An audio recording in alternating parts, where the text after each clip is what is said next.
Hi all, welcome to JC studio. Story behind you ഇന്നത്തെ എപ്പിസോഡിൽ പുതിയൊരു അതിഥിയാണ്. ആ അതിഥിയെക്കുറിച്ച് പറയുകയാണെങ്കിൽ കൈവെക്കാത്ത മേഖലകളില്ലാന്ന് തന്നെ പറയാം. കാരണം ട്രാവലറായിരുന്നു, മോഡലാണ്, അതുകൂടാതെ ഓഡിറ്ററാണ്. എന്നാൽ ഇന്ന് ഇൻ ഫ്രണ്ട് ഓഫ് ദ ക്യാമറയും ബിഹൈൻഡ് ദ ക്യാമറയും അവർ വർക്ക് ചെയ്യുന്നു. നമ്മുടെ സ്പെഷ്യൽ ഗസ്റ്റ് ഒരു മാഡമാണ്. മാഡത്തിലേക്ക് പോകുന്നതിന് മുമ്പ് മാഡത്തിൻ്റെ പേര് ലാറ, കടിച്ചപ്പൊട്ടാത്തൊരു സാധനം കൂടി ഉണ്ട്, അതിലേക്ക് വരാം. മാമിൻ്റെ ഫുൾ നെയിം ഒന്ന് പറയുമോ? Hi, good evening. എൻ്റെ ഫുൾ നെയിം ലാറ ഡൗളറ്റ് എന്നാണ്. അല്ല, പേര് കേട്ടപ്പോൾ എനിക്കൊരു ഡൗട്ട്, അതുകൊണ്ട് ചോദിക്കുകയാണ്. വെറുതെ വിചാരിക്കേണ്ട. മാം ആംഗ്ലോ ഇന്ത്യനാണോ?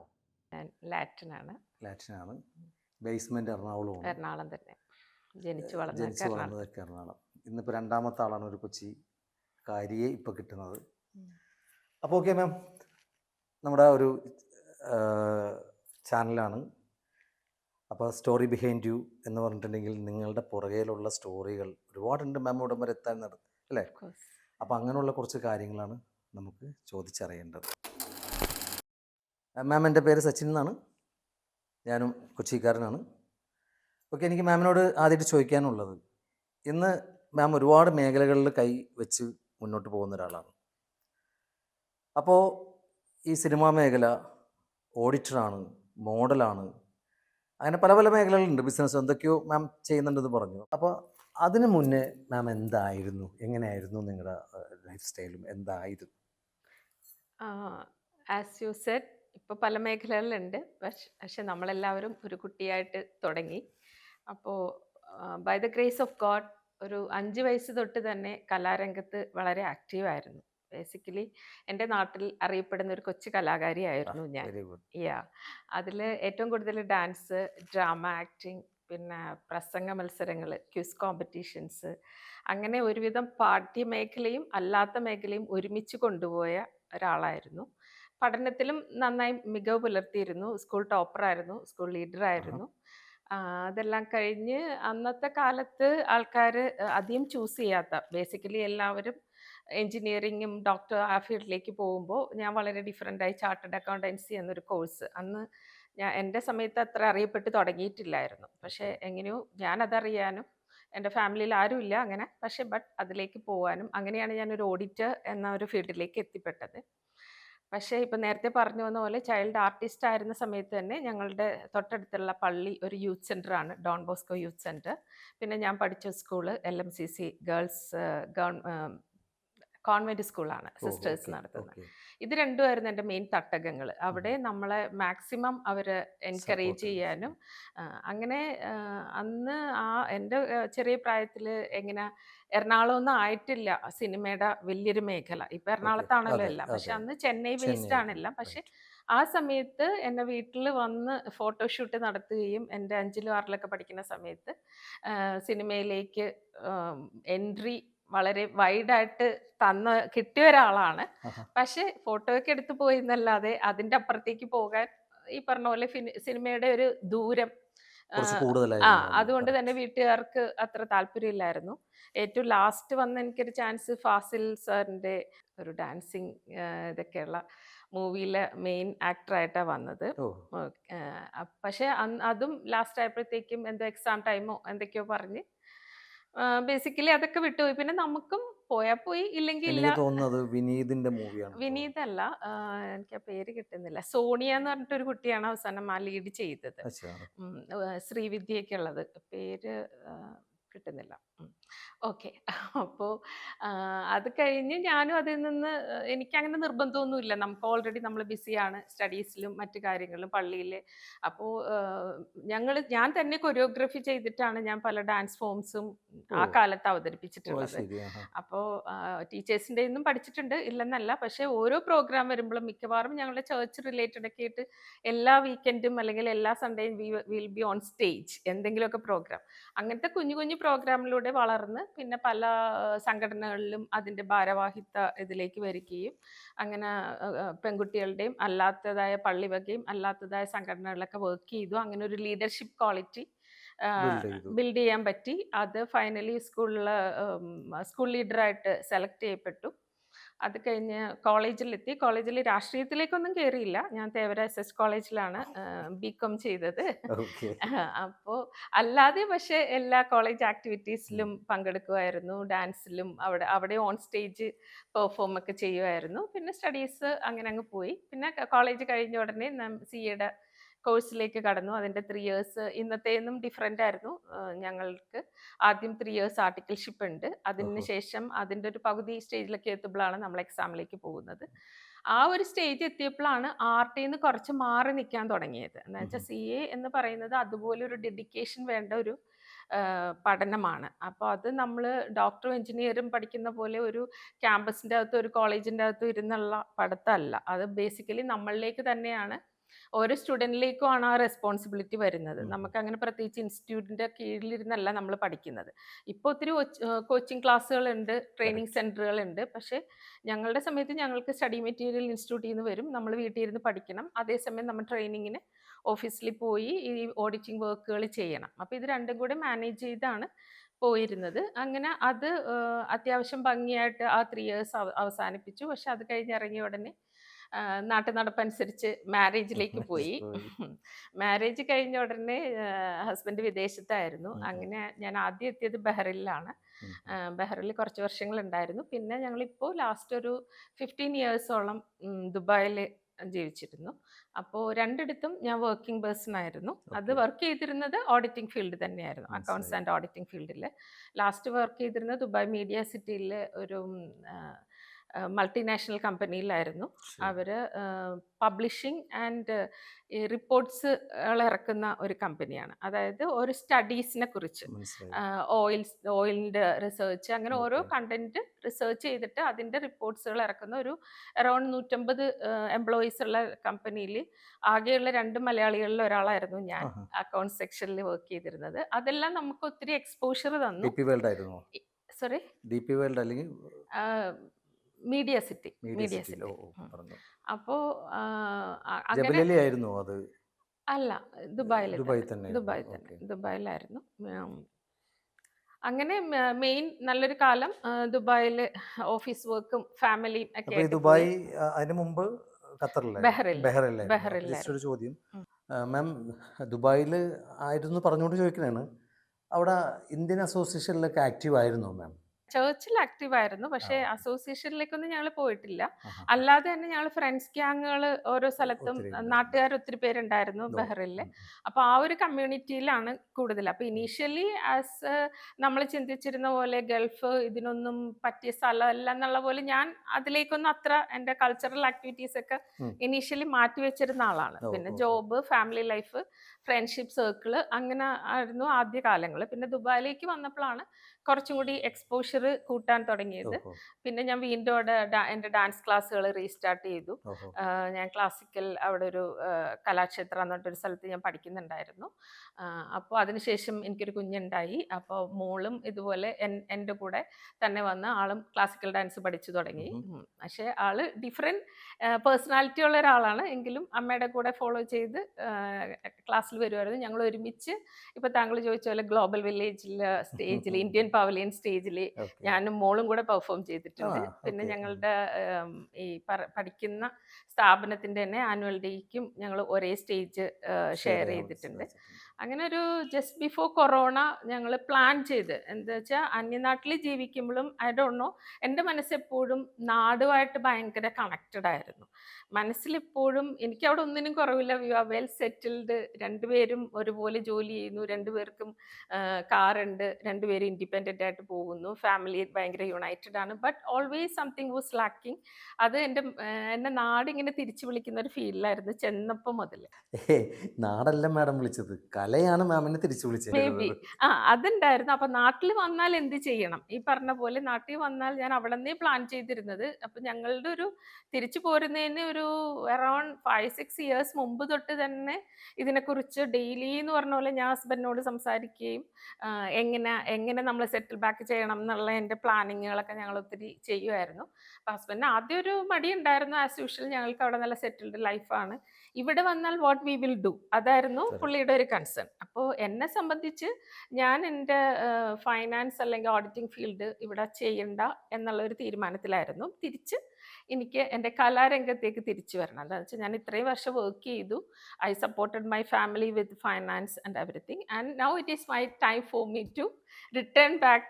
എന്തിലാണോ ഞാൻ എൻ്റെ മനസ്സ് ഫ്ലറിഷ് ചെയ്തത് അതിലേക്ക് തിരിച്ചു വരണം.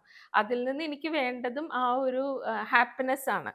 ഓക്കെ. നമ്മൾ ഇഷ്ടപ്പെട്ട ഒരു കാര്യം ചെയ്യുമ്പോൾ നമുക്ക് കിട്ടുന്ന ഒരു സന്തോഷം, അതാണ് എന്നെ തിരിച്ചിതിലേക്ക് വിളിച്ചത്. പക്ഷെ അതിൻ്റെ വഴി എങ്ങനെയാണ്, അല്ലെങ്കിൽ how will I re-enter എന്നുള്ളതൊന്നും എനിക്ക് പ്രത്യേകിച്ച് പ്ലാനൊന്നും ഇല്ലായിരുന്നു, കൂടുതലൊന്നും അറിയില്ലായിരുന്നു. പക്ഷെ ഞങ്ങളിവിടെ വന്ന് ഞങ്ങൾ സെറ്റിൽ ചെയ്ത് ഞങ്ങളൊരു നല്ലൊരു വീട് വെച്ചു, എല്ലാ കാര്യങ്ങളും റെഡിയാക്കി പ്ലാൻ ചെയ്ത് രണ്ടുപേരും വർക്ക് ചെയ്യുന്ന സ്ഥലത്തുനിന്ന് ജോലി വിട്ട് ആരും ചെയ്യാത്ത ഒരു രീതിയിൽ റിസ്ക് എടുത്ത് നാട്ടിൽ വന്നു. പക്ഷെ ഞങ്ങൾ സെറ്റിൽ ബാക്ക് ചെയ്ത ഒരു 5-6 മന്ത്സിന് ശേഷമാണ് ആ കൊറോണ പീരീഡ് വരുന്നത്.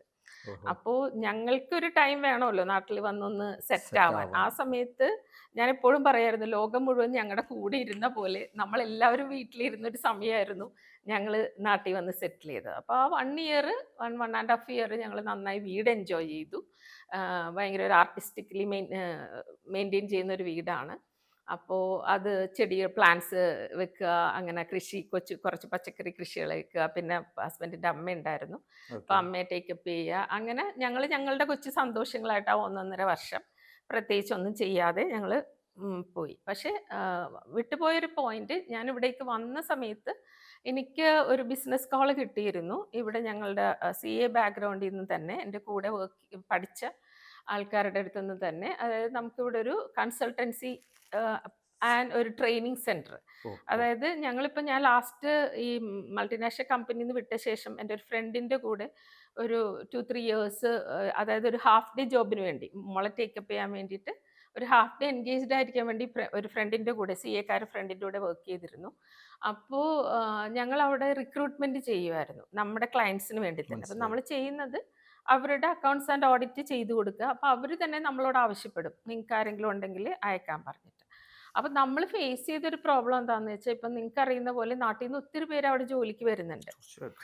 അപ്പം മാർക്കറ്റിൽ ആൾക്കാർ ഒത്തിരി ഉണ്ട്. പക്ഷെ നമ്മളൊരാളെ കോണ്ടാക്ട് ചെയ്ത് നമ്മൾ അവരോട് ഫോണിലൂടെ ആണെങ്കിലും നേരിട്ട് സംസാരിക്കുമ്പോഴും പലർക്കും അവരെ സ്വയം ഇൻട്രൊഡ്യൂസ് ചെയ്യാൻ പോലും അവർക്ക് അറിയില്ല ഇൻ അതെ. ഇംഗ്ലീഷ്. ഇപ്പം നമ്മൾ എബ്രോഡ് എന്ന് പറയുമ്പോൾ മലയാളി കമ്പനീസ് ഒത്തിരി ഉണ്ടെങ്കിലും എപ്പോഴും ഇൻ്റർവ്യൂസും ബേസിക് കാര്യങ്ങളെല്ലാം നമ്മൾ ഇംഗ്ലീഷ് ലാംഗ്വേജ് യൂസ് ചെയ്ത് തന്നെ നമ്മൾ ചെയ്തിരിക്കണം. പിന്നീട് ചിലപ്പോൾ നമ്മുടെ ഡിപ്പാർട്ട്മെൻറ്റിൽ കൂടുതൽ മലയാളീസൊക്കെ ആണെങ്കിൽ നമുക്ക് മലയാളം സംസാരിക്കാം, മലയാളത്തിൽ കാര്യങ്ങൾ ഡീൽ ചെയ്യാം. അപ്പോൾ അങ്ങനെ വരുമ്പോൾ ആർക്കും എല്ലാവരും പാസ് ഔട്ടാണ്, പലരും MBA ഹോൾഡേഴ്സാണ്. But still they don't know how to present themselves. അപ്പം ഞങ്ങൾ തന്നെ ഷോർട്ടായിട്ട് അവർക്കൊരു ട്രെയിനിങ് കൊടുത്തിട്ടൊക്കെയാണ് പുറത്ത് ഇൻ്റർവ്യൂവിന് വിടുന്നത്. ദെൻ ഞങ്ങൾ ചിന്തിച്ചു, എന്തുകൊണ്ട് അത് നമുക്ക് നാട്ടിൽ ചെയ്തുകൂടാ. അപ്പം ഓക്കെ. നാട്ടിൽ നിന്ന് തന്നെ ഇങ്ങനെ MBA കഴിഞ്ഞവർ, MBA ഫൈനാൻസ് കഴിഞ്ഞവർ, അല്ലെങ്കിൽ BCom കഴിഞ്ഞവരെ ജോബിലേക്ക് എക്യുപ്മെൻ്റ് ആക്കുന്ന ഒരു സ്ഥാപനം, അതാണ് ഞങ്ങൾ ഉദ്ദേശിച്ചത്. അപ്പം അങ്ങനെ ഒരു സ്ഥാപനം എന്നെ അവർ പ്ലാൻ ചെയ്തു. അതായത് ഓഫീസ് ലീഡ് ചെയ്യാൻ വേണ്ടിയിട്ട് എന്നോട് ആവശ്യപ്പെട്ടു. അപ്പോൾ then I thought V are thinking ഇവിടെ വന്നിട്ട് എന്ത് ചെയ്യണം എന്ന്. അപ്പം ഇങ്ങനെ ഒരു കാര്യം കിട്ടിയ സ്ഥിതിക്ക് I was not like to reject. So I accepted. അങ്ങനെ ഞങ്ങൾ ആ ഒരു സ്ഥാപനം കൂടി തുടങ്ങിയിട്ടാണ് ഞങ്ങൾ ഇവിടെ വന്നത്. വന്നത്. ഓക്കെ. അത് ഈ ആലുവ സൈഡ് തന്നെയായിരുന്നു. ഓഹോ. ഓക്കെ. അപ്പോൾ അങ്ങനെ ആ ഒരു സ്ഥാപനം തുടങ്ങി ഞങ്ങളൊരു 9 മന്ത്സ് വി വർക്ക്ഡ്. ഞങ്ങൾ 2 ടീം ബിൽഡപ്പ് ചെയ്തു, 2 സെക്ഷനായിട്ട്. അതിലൊരു ടീമിന് ദുബായിലും നാട്ടിലൊക്കെ ആയിട്ട് ഞങ്ങൾ പ്ലേസ് ചെയ്ത് തുടങ്ങി. ആ സമയത്താണ് നമ്മുടെ കൊറോണ ഡ്രാസ്റ്റിക്കലി ഹിറ്റ് ചെയ്യുന്നത്. അങ്ങനെ ആ ഇതിലെടുത്ത ഒരു ബ്രേക്കാണ്. പക്ഷെ ആഫ്റ്റർ കൊറോണ പിന്നെ ഇതിൻ്റെ സ്കോപ്പ് കുറഞ്ഞ പോലെ ഞങ്ങൾക്ക് തോന്നി. എന്ന് വെച്ചാൽ എല്ലാവരും ഫിനാൻഷ്യലി ഭയങ്കര ടൈറ്റായ ഒരു സമയം. അപ്പോൾ ഇതൊരു ആഡഡ് കോഴ്സാണ്, അല്ലെങ്കിൽ ഒരു ആഡഡ് സർവീസാണ്. അപ്പോൾ അതിലേക്ക് ആൾക്കാർ വീണ്ടും വരാനുള്ള ഒരു ലാഗ് ഉണ്ടായിരുന്നു. അപ്പോൾ അത് പിന്നെ ടെമ്പററി ആയിട്ട് ഞങ്ങൾ സ്റ്റോപ്പ് ചെയ്തു. ആ ടൈമിലാണ് എന്നിലെ ബാക്കി കാര്യങ്ങളൊക്കെ പുറത്തേക്ക് വരുന്നത്. കുറേ കൂടി. അപ്പോൾ എനിക്ക് തോന്നി വീണ്ടും എനിക്ക് സമയമായിട്ടുണ്ട്. അപ്പോൾ ബൈ ചാൻസ് 1-2 വർക്ക്ഷോപ്പുകളെ കുറിച്ച് കേൾക്കാനിടയായി. അങ്ങനെ ഞാനൊരു ആദ്യമായിട്ട് ഒരു വർക്ക്ഷോപ്പ്, മൂവിയെക്കുറിച്ചുള്ള ഒരു വർക്ക്ഷോപ്പ്. അപ്പോൾ we don't know what's it, ആ വേൾഡ് തന്നെ നമുക്ക് വി ഡിഡ്ന്റ് സ്റ്റെപ്പ് ഇൻ. അപ്പോൾ ജസ്റ്റ് ആ വർക്ക്ഷോപ്പിന് പോയതാണ് എൻ്റെ തുടക്കം. അങ്ങനെ ആ വർക്ക്ഷോപ്പിന് പോയി. അപ്പോൾ അതിൽ 2 സെക്ഷൻ ഉണ്ടായിരുന്നു, ആക്ടിങ്ങും ഡയറക്ഷനും. അപ്പോൾ what I choose was acting. So initially ഞാൻ വിചാരിച്ചു ആക്ടിങ് സൈഡിൽ നിന്ന് എന്തൊക്കെയാണ് ബിഹൈൻഡ് ദ സീൻ എന്നൊക്കെ കുറച്ചൊക്കെ മനസ്സിലാക്കിയിട്ട് നമുക്ക് ഡയറക്ഷൻ ആയിരുന്നു എൻ്റെ അൾട്ടിമേറ്റ് എയിം. ഉം, ഉം. അപ്പോൾ കുറച്ചും കൂടി സിമ്പിൾ ആക്ടിങ് ആയിരിക്കും. അപ്പോൾ അതുകൊണ്ട് അങ്ങനെയാണ് ഞാൻ കോഴ്സിൽ ആക്ടിങ് സെക്ഷൻ സെലക്ട് ചെയ്തത്. ഓക്കെ. പക്ഷേ what happens was after that ഞാൻ പരിചയപ്പെട്ട ആൾക്കാർ വഴിയും ബൈ ചാൻസ് എനിക്ക് കൂടുതൽ എന്നെ തേടി വന്നത് ഡിറക്റ്റീവ് വെഞ്ചേഴ്സ് ആണ്. ഓക്കെ. ഓക്കെ. അപ്പോൾ അങ്ങനെ മെയിൻലി അതിൽ എന്നെ ഇപ്പോൾ ഞാൻ ആരാണോ അല്ലെങ്കിൽ ഞാനിപ്പോൾ എവിടെ നിൽക്കുന്നോ അതിലേക്ക് എന്നെ എത്തിച്ചത് നമ്മുടെ സൈനു ചാവക്കാടനാണ്. ഓക്കെ. അപ്പോൾ അദ്ദേഹത്തിന് ഇതുപോലെ ഞാൻ ഈ ഫീൽഡിലുള്ള ഒരു ഫ്രണ്ട് വഴി ജസ്റ്റ് പുള്ളിയുടെ നമ്പർ തന്നു, എന്നോടൊന്ന് വിളിക്കാൻ പറഞ്ഞു. ഞങ്ങളുടെ ഫസ്റ്റ് കോൾ തന്നെ it was around 40-45 minutes. But we were talking only about movie. എനിക്കൊരു വേണ്ടി ഒരു റോള് ചോദിച്ചില്ല, എന്നെ എന്തെങ്കിലും ഹെൽപ്പ് ചെയ്യുമോ എന്ന് ചോദിച്ചില്ല, ഞങ്ങളൊന്നും സംസാരിച്ചില്ല. പക്ഷേ പുള്ളി പറഞ്ഞത് the way U spoke about movies and you didn't demand anything, അത് തന്നെ പുള്ളിയിൽ ഒരു സ്പാർക്ക് ഉണ്ടാക്കി. അങ്ങനെ പുള്ളിയാണ് എനിക്ക് ആദ്യമായിട്ട് തന്നെ എന്നെ അസിസ്റ്റ് ചെയ്യാനായിട്ട് പുള്ളിയാണ് എന്നെ വിളിച്ചത്. അപ്പോൾ ഓക്കെ. പുള്ളി പറഞ്ഞ് ആക്ടിങ് ആർക്കും ചെയ്യാം, എപ്പോൾ വേണമെങ്കിലും ചെയ്യാം, but if you want to input something from your own, അത് ഈ ഡയറക്ഷൻ സൈഡിൽ. അപ്പോൾ അതെനിക്കറിയാം എനിക്ക് ചെയ്യാൻ പറ്റുമെന്ന്. Because I have good leadership quality ഉണ്ട്. പിന്നെ എനിക്ക് സ്റ്റേജ് ഫിയർ ഇല്ല, ഒരു ടീമിനെ മാനേജ് ചെയ്യാൻ എനിക്ക് പറ്റും. പിന്നെ ഓർഗനൈസിങ് കപ്പാസിറ്റി ഉണ്ട്. അപ്പോൾ ഇതൊക്കെ കൊണ്ട് തന്നെ ആ ഒരു എന്താ പറയുക, ആ ഒരു ഫീൽഡിലേക്ക് ഓക്കെ വൈ നോട്ട്. ഒരാൾക്ക് എന്നിൽ കോൺഫിഡൻസ് ഉണ്ടെങ്കിൽ അതിൽ കൂടുതൽ കഴിവ് എന്നിലുണ്ടെന്ന് അറിയാവുന്നത് കൊണ്ട് തന്നെ ഞാൻ ആ ഫീൽഡിലേക്ക് അങ്ങനെയാണ് ഇത് അങ്ങനെയാണ് മൂവിയിലേക്ക് എത്തുന്നത്. ഡയറക്ഷനിലേക്ക് ഓക്കെ. എത്തുന്നത്. മാം, ഈ ഓഡിറ്റർ എന്ന ഒരു ലെവലിൽ നിന്ന് ആക്ടർ, മോഡൽ, അതിലേക്ക് മാറാനുള്ള ഒരു റീസൺ എന്തായിരുന്നു? ഇപ്പോൾ നേരത്തെ സൂചിപ്പിച്ച പോലെ തന്നെ ദുബായിൽ നിന്ന് പോകുന്നത് വ്യക്തമായ ഒരു മനസ്സിൻ്റെ ഒരു ഉൾവിളിയും ശക്തമായ ഒരു പ്രേരണയും ഉണ്ടായിരുന്നു. ഓക്കെ. ഇവിടെ വന്നിട്ടാണ് എനിക്ക് ചെയ്യാനുള്ളത്, ഇതാണ് എൻ്റെ മേഖലയെന്ന് എൻ്റെ മനസ്സ് എന്തോ അങ്ങനെ ഒരു പുഷ് ഉണ്ടായിരുന്നു. അവിടെ ഓക്കെ, ഞങ്ങൾ വി എൻജോയ് ദ ലൈഫ്. നല്ലോണം നല്ല ജോലി ഉണ്ടായിരുന്നു, നല്ല പൊസിഷൻ ഉണ്ടായിരുന്നു, നല്ല ലിവിങ് സ്റ്റാൻഡേർഡ്സ് ഉണ്ടായിരുന്നു. ഒന്നും കുറവുണ്ടായിട്ടല്ല, ബട്ട് സംതിങ് വാസ് ലാക്കിങ്. അത് ഇവിടെയാണ് ബാക്കി കിടക്കുന്നത്. പിന്നെ what I always think, life has only one chance. അപ്പോൾ അത് നമ്മൾ മാക്സിമം യൂട്ടിലൈസ് ചെയ്യുക, എപ്പോഴും സെയിം റൂട്ടിൽ പോവുക എന്നതിനേക്കാൾ ഉപരി കുറച്ചുകൂടി ചാൻസസ് എടുക്കാനും റിസ്ക് എടുക്കാനും ഒക്കെ ഞങ്ങളെപ്പോഴും താല്പര്യപ്പെടുന്ന ആൾക്കാരാണ്. ഞങ്ങൾ ഒത്തിരി ട്രാവൽ ചെയ്യുമായിരുന്നു. അപ്പോൾ അതുപോലെ തന്നെ അപ്പോൾ ഒത്തിരി പല ആൾക്കാരുടെയും പല നാടുകളും ഒക്കെ കാണുമ്പോഴൊക്കെ നമ്മുടെ മനസ്സിങ്ങനെ കുറേ കൂടി ഡെവലപ്പ് ചെയ്യും എന്നുള്ളതാണ് എൻ്റെ അനുഭവം. അപ്പോൾ അങ്ങനെ ഞങ്ങൾ നാട്ടിൽ നല്ല വ്യക്തമായ എന്താ പറയുക, സന്തോഷകരമായ ഒരു തീരുമാനത്തിൻ്റെ ഒരു പര്യവസാനമാണ് ഞങ്ങളുടെ നാട്ടിൽ വന്നുള്ള സെറ്റപ്പ് സെറ്റ്. അത് ഈ കൊറോണ കഴിഞ്ഞ് എല്ലാവരും കൊറോണ സമയത്ത് എല്ലാവരും വെറുതെ ഇരിക്കുന്നു. അത് കഴിഞ്ഞ് എൻ്റെ മോള് ഇവിടെ വന്ന് ജോയിൻ ചെയ്തിട്ട് Xi was in 6th grade. 6 months സ്കൂളിൽ പോയിട്ടുള്ളൂ. പിന്നെ കൊറോണ കാരണം ക്ലാസ് പൂട്ടിയിട്ട് she was in at home for 2 years. അത് കഴിഞ്ഞ് she is going back in 9th standard. അപ്പോൾ അതൊരു വലിയ ഗ്യാപ്പാണ്, അവളുടെ വലിയ വളർച്ചയും എല്ലാം കഴിഞ്ഞ്. അപ്പോൾ ഈ കൊറോണ കഴിഞ്ഞ ആ ഒരു സമയത്ത് ആളെ കുറച്ചും കൂടി എന്ന് വെച്ചാൽ ആളും എന്നെ പോലെ തന്നെ ദുബായിൽ വളരെ ആക്റ്റീവ് പേഴ്സൺ ആയിരുന്നു. സ്കൂളിലെ എല്ലാ ആക്ടിവിറ്റീസിലും പങ്കെടുക്കും, ഭയങ്കര ഔട്ട് സ്പോക്കൺ ആണ്. അപ്പോൾ ഇവിടെ കുറച്ചും കൂടി ഓപ്പർച്യൂണിറ്റി അതും എൻ്റെ മനസ്സിലുണ്ടായിരുന്നു. മോൾക്കും ഫൈനൽ ഒരു ഡെസ്റ്റിനേഷൻ ഞാൻ ചിന്തിക്കുന്നത് കലാരംഗത്ത് അവൾ കുറേ കൂടി ഉയരണമെങ്കിൽ നാട് തന്നെ എന്നുള്ളതാണ് എൻ്റെ ഒരു ഇതിലുള്ളത്. വെച്ചാൽ നമ്മൾ ദുബായിലൊക്കെ ആയിരിക്കുമ്പോൾ നമ്മൾ അറിയാതെ ജോലിയിലേക്ക് നമ്മുടെ കോൺസെൻട്രേഷൻ പോകും. ജോലി വീട് ആ ഒരു റുട്ടീനിലേക്ക് പോകും. ആ ഒരു യാന്ത്രികത എപ്പോഴും നമ്മുടെ മനസ്സിലുണ്ടാവും. അപ്പം നമ്മൾ ബാക്കിയെല്ലാം കുറച്ച് മാറ്റി വെക്കും. അപ്പം അതുകൊണ്ട് തന്നെ നാട്ടിൽ വരുമ്പോഴാണ് എനിക്കും മോൾക്കും കുറേ കൂടി ഓപ്പർച്യൂണിറ്റീസ്, പിന്നെ ലൈഫ് കുറച്ചുകൂടി എക്സ്പ്ലോർ ചെയ്യാൻ നാടാണ് ഒരു അൾട്ടിമേറ്റ് എന്നുള്ളത് എനിക്ക് ഉണ്ടായിരുന്നു. അപ്പോൾ മോളും ആ ഒരു 2 വർഷം വീട്ടിലിരുന്ന സമയത്തിന് ശേഷം അവൾക്കും കുറച്ചും കൂടി ഓപ്പർച്യൂണിറ്റീസ് കിട്ടാൻ വേണ്ടി ഞാൻ തന്നെ കണ്ടുപിടിച്ചൊരു മേഖലയായിരുന്നു മോഡലിംഗ്. അത് ഞാൻ മോൾക്ക് വേണ്ടിയാണ് തുടങ്ങിയത്. അവളാണ് 1-2 റാമ്പിൽ പോയത്. അവളുടെ 3rd റാമ്പ് എന്തോ വന്ന സമയത്ത് അതൊരു കോമ്പറ്റീഷൻ ആയിരുന്നു, എമിറേറ്റ്സ് ഫാഷൻ കമ്പനി നടത്തിയത്. അപ്പോൾ അവർ തന്നെ ഇങ്ങോട്ടൊരു ഓഫർ വെച്ചു, why mothers who accompany the kids, why don't you perform, നിങ്ങൾ എന്തിനു മാറി നിൽക്കുന്നു. അപ്പോൾ അങ്ങനെ അവരുടെ വശത്തു നിന്ന് വന്ന ഒരു ഓപ്ഷനായിരുന്നു അത്. അപ്പോൾ ആദ്യം ഞാൻ ആലോചിച്ചു, വേണോ ഈ ഒരു സമയത്ത് എന്നൊക്കെ. പിന്നെ വീട്ടിലുള്ളവരും എൻ്റെ മനസ്സും പറഞ്ഞു വൈ നോട്ട് എന്നുള്ളത്. അപ്പോൾ അതൊരു ടേണിംഗ് പോയിന്റ് ആയിരുന്നു. എന്താണെന്ന് വെച്ചാൽ അത് നമ്മൾ ഇത്ര ഒരു റാമ്പിൽ കയറുക, ഇത്രയും ആൾക്കാരെ ഫേസ് ചെയ്യുക, അത് പല പല സ്റ്റേജിലൂടെയാണ് ആ കോമ്പറ്റീഷൻ പോയത്. ക്വസ്റ്റ്യൻ റൗണ്ട് ഉണ്ടായിരുന്നു, നമ്മുടെ പേഴ്സണൽ പെർഫോമൻസ് റൗണ്ട് ഉണ്ടായിരുന്നു.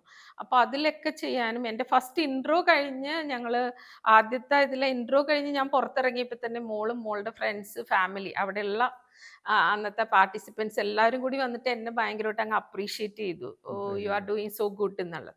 അപ്പോൾ ദാറ്റ് ഗേവ് മീ കുറച്ച് കോൺഫിഡൻസ് ആയി. കോൺഫിഡൻസ് തന്നു. പിന്നെ നമുക്കൊന്നും നഷ്ടപ്പെടാനില്ല, we are just enjoying ourselves. അപ്പോൾ ആ ഒരു മൂഡിലാണ് ഞാൻ പ്രസൻറ്റ് ചെയ്തത്. അപ്പോൾ എൻ്റെ ഹസ്ബൻഡും പറഞ്ഞത് യു ആർ സോ ഗ്രേസ്ഫുൾ, ഭയങ്കര കോൺഫിഡൻ്റ് ആയിരുന്നു ഓൺ സ്റ്റേജ്. അപ്പോൾ ജസ്റ്റ് ആസ് എ പാർട്ടിസിപ്പൻ്റ് ആണ് ചെയ്തത്. ബട്ട് ഞാൻ ഒരിക്കലും പ്രതീക്ഷിക്കാതെ അതിലെ ഫസ്റ്റ് റണ്ണറപ്പായി ഞാൻ. Very good. അപ്പോൾ അത് ഒരു കോൺഫിഡൻസ് തന്നു. അതിനുശേഷം അവർ തന്നെ വേറെ ചില റാമ്പിലേക്ക് ജസ്റ്റ് മോഡലായിട്ട് വോക്ക് ചെയ്യാൻ വേണ്ടി വിളിച്ചിരുന്നു. അങ്ങനെ മോള് ഞാനും വീണ്ടും ദുബായിൽ ഞങ്ങൾ ഓൺ സ്റ്റേജ് പെർഫോം ചെയ്ത പോലെ ഇവിടെ ഞങ്ങൾ രണ്ടുപേരും ഒരേ റാമ്പിൽ വോക്ക് ചെയ്തു. അപ്പോൾ അതിന് ശേഷമാണ് ആക്ച്വലി ഞാൻ ഈ ആക്ടിങ് വർക്ക്ഷോപ്പിലേക്ക് പോകുന്നത്. അത് അടുത്തൊരു സ്റ്റെപ്പാണ്. ഇതൊന്നും എല്ലാം പ്ലാൻ ചെയ്തതാണോ എന്ന് വെച്ചാൽ ഒന്നും പ്ലാൻ ചെയ്തതല്ല. ഇഫ് ഇറ്റ് ഈസ് ഞാൻ ഒത്തിരി വായിക്കുന്ന കൂട്ടത്തിലാണ് ഇൻ ബിറ്റ്വീൻ. അപ്പോൾ പൗലോ കൊയ്ലോയുടെ ഒരു കോട്ടിങ് പറഞ്ഞു കഴിഞ്ഞാൽ, നമ്മളൊരു കാര്യം മനസ്സുകൊണ്ട് ഒത്തിരി ആഗ്രഹിച്ചാൽ അത് പ്രപഞ്ച ശക്തികളുടെ നമ്മുടെ കൂടെ നിൽക്കും എന്ന് പറയുന്ന പോലെ നമ്മൾ അറിയാതെ ഓരോന്നിലേക്കും വന്നു പെടുകയായിരുന്നു. അങ്ങനെയാണ് ഞാൻ ആക്ടിങ് വർക്ക്ഷോപ്പിൽ പോയത്. അപ്പം ഇപ്പോഴും ചിലരൊക്കെ ചോദിക്കുന്നുണ്ട് ഞാൻ എങ്ങനെ ഈ ഫീൽഡിൽ കയറി, how you become assistant director, how you become associate. അപ്പോൾ അറിയാതെ ഓപ്പണായിട്ട് പറഞ്ഞാൽ ചിലരുടെയൊക്കെ ചിന്ത നമ്മൾ പൈസ മുടക്കിയായിരിക്കും. പക്ഷേ on camera I am telling you, ഇന്ന് വരെ അങ്ങോട്ടൊന്നും കൊടുത്തിട്ടില്ല നമ്മുടെ കഴിവല്ലാതെ. അപ്പോൾ അങ്ങനെ ആ ഒരു ആക്ടിങ് വർക്ക്ഷോപ്പിന് പോകുന്നു. അതിനുശേഷം അവരുടെ തന്നെ ഞങ്ങൾക്ക് പ്രോഗ്രാം പഠിക്കാൻ വേണ്ടി ചെയ്ത മൂവിയിൽ ചെറിയ വേഷം ചെയ്യുന്നു. വീണ്ടും എനിക്ക് പിന്നെ വീണ്ടും ഞാൻ മാക്ടയുടെ ആക്ടിങ് വർക്ക്ഷോപ്പ് അറ്റൻഡ് ചെയ്തു. അപ്പം MACTA it's a big platform. അപ്പോൾ അതിൽ കൂടെ ഞാൻ നമ്മുടെ എല്ലാവരുടെ ഹിറ്റ് മേക്കറായ മെക്കാർട്ടിൻ സാറിനെ പരിചയപ്പെടുന്നു. അങ്ങനെ സാറും എന്നെ വല്ലാതെ നോട്ട് ചെയ്തു. അപ്പോൾ അവിടെ വെച്ച് ഒന്ന് രണ്ട് കാര്യങ്ങളിൽ ഒരു സംസാരിക്കാനുള്ള അവസരം കിട്ടി. അപ്പോൾ അത് എല്ലാവരും കാര്യമായിട്ട് ശ്രദ്ധിച്ചൊരു ഇവൻ്റ് ആയിരുന്നു. അപ്പോൾ അതിൽ കൂടെ മെക്കാർട്ടിൻ സാറുമായിട്ട് ഇപ്പോഴും ഒരു പേഴ്സണൽ കോണ്ടാക്റ്റ് ഉണ്ട്. അപ്പോൾ പുള്ളിയുടെ ചില പ്രൊജക്ട്സുകളിലും എന്തെങ്കിലുമൊക്കെ എഴുതാനും ഹെൽപ്പ് ചെയ്യാനും. ഇപ്പം ഞങ്ങളൊരു മൂവി, അതായത് ഒരു ഒത്തിരി അത് ഓപ്പൺ ആക്കിയിട്ടില്ല എങ്കിലും ഒരു മെസ്സേജ് കൊടുക്കുന്ന ഒരു ഷോർട്ട് മൂവിയെ കുറിച്ച് ഞങ്ങളിങ്ങനെ വർക്ക് ചെയ്തുകൊണ്ടിരിക്കുകയാണ്. അത് വിത്തൗട്ട് ഡയലോഗ് ആണ്, but it will be A just stunning subject. അപ്പോൾ അങ്ങനെ അതിൽ പുള്ളിയോടൊപ്പം സഹകരിക്കുന്നുണ്ട്. പിന്നെ ഇതിലെല്ലാം ഉപരി ഞാൻ കൊറോണ സമയത്ത് ചിലതെല്ലാം എൻ്റെ ഓർഡർ മാറിപ്പോകുന്നുണ്ട്.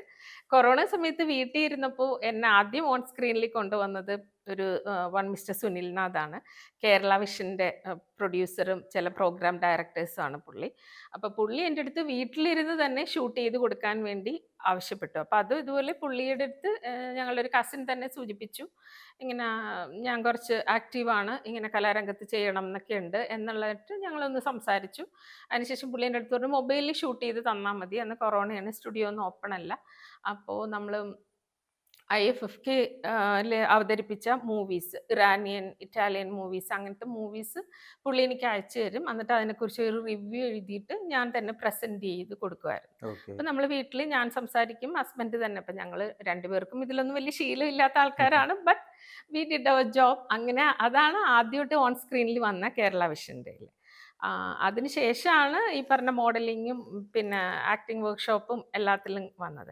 അപ്പോൾ എൻ്റെ ഈ യാത്രയ്ക്ക് സഹായിച്ച 2-3 പേരാണ് one mister Sunilnath, McCartin sir and above all mister Sainika. അപ്പോൾ ഇവരുടെ കൂടെയാണ് ഞാനിപ്പോൾ. എനിക്ക് എറണാകുളമാണ്, നിങ്ങൾക്കറിയാവുന്ന പോലെ എല്ലാ ദിവസവും വേണമെങ്കിലും ഇവിടെ പുറത്തിറങ്ങിയാൽ നമുക്ക് ഈ മേഖലയിൽ എന്തെങ്കിലുമൊക്കെ ജോബ് കിട്ടും, ചെയ്യാൻ പറ്റും. പക്ഷേ അങ്ങനെ ഒരു ഫുൾ ടൈം ഞാൻ ഇതിൻ്റെ പുറകെ റൺ ചെയ്തിട്ടില്ല ഇതുവരെ.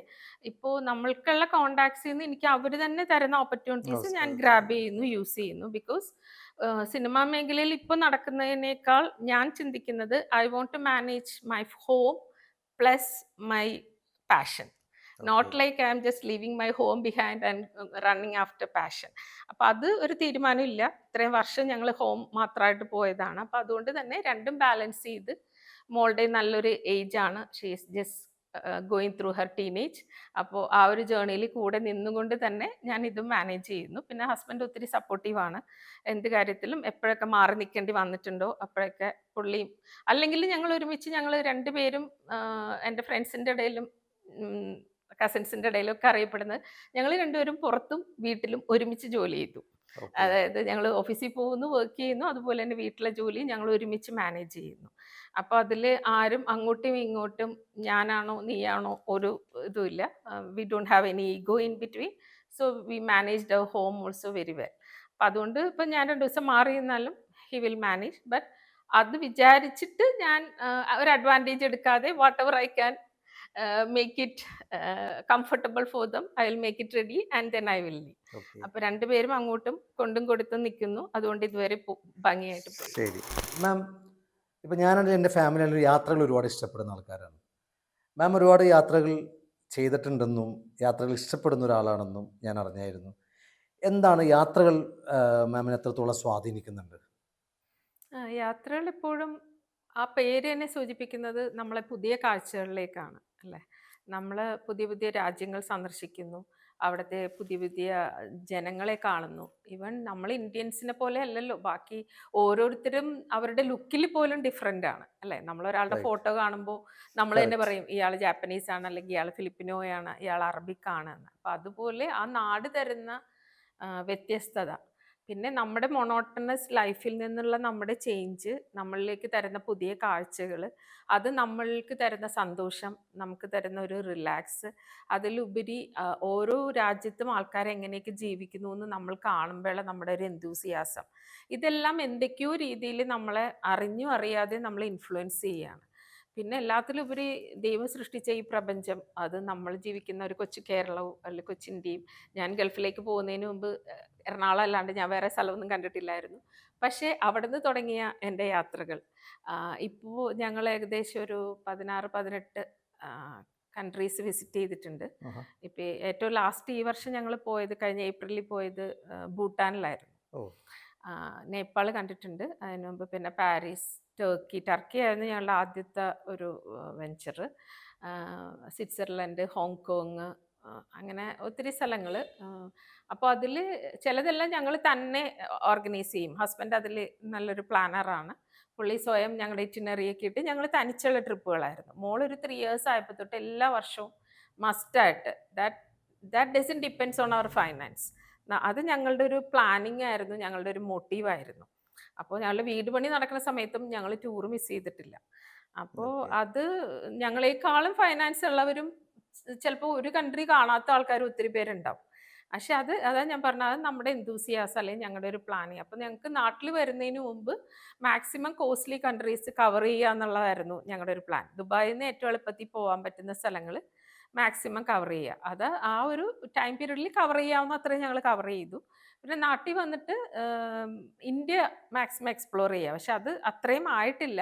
എന്ന് വെച്ചാൽ ഇപ്പം മക്കൾക്കാണെങ്കിലും കുറച്ചും കൂടി എപ്പോഴും പുറത്തേക്ക് പോകാനായിരിക്കും. അപ്പം ഞങ്ങൾ ഇന്റേണൽ ടൂറുകൾ നടത്തും, ചെറിയ ചെറിയ ട്രിപ്പുകൾ നടത്തും. പക്ഷെ വലുത് വരുമ്പോൾ ലാസ്റ്റ് ഇയർ ഞങ്ങൾ വീണ്ടും മലേഷ്യക്ക് പോയിരുന്നു. മലേഷ്യ ഇതിനു മുമ്പ് പോയിട്ടുള്ളതാണ്. പക്ഷെ അതൊരു ഗ്രൂപ്പ് ടൂർ ആയിരുന്നു, ഉള്ള സ്കൂൾ ഫ്രണ്ട്സ് ഒക്കെ ആയിട്ട്. അപ്പോൾ അതുകൊണ്ട് അഗെയിൻ വി ചൂസ് മലേഷ്യ. ഈ വർഷം അതുപോലെ തന്നെ ഒരു ഗ്രൂപ്പ് ടൂർ ആയിരുന്നു ഭൂട്ടാനിൽ പോയത്. അപ്പോൾ യാത്രകൾ എല്ലാം കൊണ്ടും നമ്മളെ മാനസികമായിട്ട് ഒത്തിരി, പിന്നെ അതിലൂടെ നമ്മൾ ഇൻ്റലക്ച്വലിയും കൂടെ കുറച്ച് വളരുന്നുണ്ടെന്നുള്ളതാണ് എൻ്റെ അഭിപ്രായം. നേരത്തെ ഞാൻ സൂചിപ്പിച്ച പോലെ ഞാൻ ഒത്തിരി വായിക്കുന്ന ആളാണ്. അപ്പോൾ ആ വായനകളും പുറത്തുള്ള കാഴ്ചകളും രണ്ടും നമ്മുടെ പുതിയൊരു ബുക്ക് വായിക്കുമ്പോഴും എല്ലാം അങ്ങോട്ടും ഇങ്ങോട്ടും ഇൻ ബിറ്റ്വീൻ നമ്മളെ കോറിലേറ്റ് ചെയ്താണ് കിടക്കുന്നത്.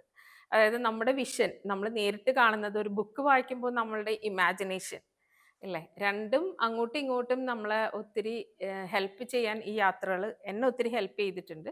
പിന്നെ ആസ് എ ഫാമിലി ആ ഒരു ടൈം നമ്മൾ സ്പെൻഡ് ചെയ്യുന്നത്, ആ ഒരു ഫാമിലി ടൈം, അതൊത്തിരി വാല്യുബിളായിട്ട് മാറുന്നുണ്ട്. ഇപ്പം ഈ അടുത്ത് ഞാൻ പറഞ്ഞ മിസ്റ്റർ സുനിൽനാഥിന് വേണ്ടിയിട്ട് ഞങ്ങൾ കേരള വിഷനിൽ ഒരു സ്ത്രീപക്ഷം പരിപാടി അവതരിപ്പിക്കുമായിരുന്നു.